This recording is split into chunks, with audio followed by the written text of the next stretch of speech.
আউযু বিল্লাহি মিনাশ শাইতানির রাজিম বিসমিল্লাহির রহমানির রহিম লা হাওলা ওয়ালা কুওয়াতা ইল্লা বিল্লাহিল আলিয়্যিল আযীম। থাইরয়েড নিয়ে যে মা বোনরা, যে ভাই বাবারা থাইরয়েড নিয়ে ভুগছেন, তাদের জন্য আমি একটা খুব সুন্দর ফর্মুলা বলবো ইনশাআল্লাহ। যারা থাইরয়েডে ভুগছেন আর আপনি থাইরয়েডের জন্য গোটা বছর ওষুধ খাচ্ছেন, ভালো হওয়ার কোনো চান্স নাই। আপনাকে গোটা বছর ওষুধ খেতে হবে না থাইরয়েডের জন্য। আমি একটি ফর্মুলা বলছি, শেয়ার করেন।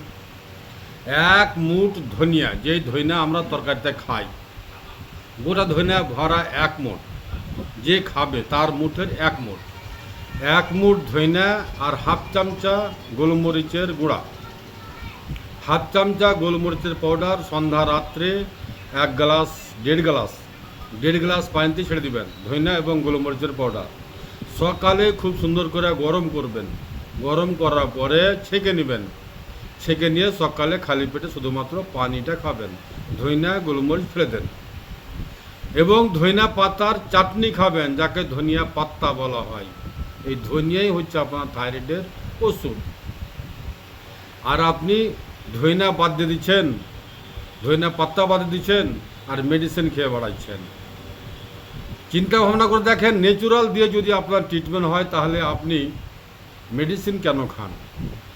এটা সকালে খালি পেটে খাবেন, তারপর রাত্রে ঘুমানোর টাইমে খাবেন আপনি, যেটা সেটি হচ্ছে আপনার এরএনডি তেল, মানে এনলি তেল। আয়ুর্বেদিক মতে বলে কাস্টল অয়েল, এরএনডি তেল বা এনলি তেল। আপনি যে কোনো আয়ুর্বেদিক দোকানে গিয়ে খোঁজ করেন, ইনশাল্লাহ পাবেন। যদি সম্ভব হয় তাহলে দুধের সাথে খাবেন, যদি সম্ভব না হয় তাহলে গরম পানির সাথে রাত্রে ঘুমানোর টাইমে 2 চামচা এরএনডির তেল 1 গ্লাস দুধের সাথে বা গরম পানির সাথে মিক্স করে রাত্রে ঘুমানোর টাইমে খেয়ে ঘুমিয়ে যাবেন। আপনার সকালে পেট পরিষ্কার আর সম্পূর্ণ ন্যাচুরাল, বিশুদ্ধ, যাতে কোনো সাইড ইফেক্ট নাই, যাতে কোনো কেমিক্যাল নাই। আপনি আপনার ঘরে বসে করেন, বাড়িতে করেন, শেফা হাসিল করেন। শেফা দেওয়ার মালিক হলেন একমাত্র আল্লাহ। আমার ঠিকানা মালদা কালীচক, পুরাতন হাট, 1 নম্বর পঞ্চায়েত অফিস সামনে। Mobile number 9775411421। আসসালামু আলাইকুম ওয়া রাহমাতুল্লাহি ওয়া বারাকাতুহু।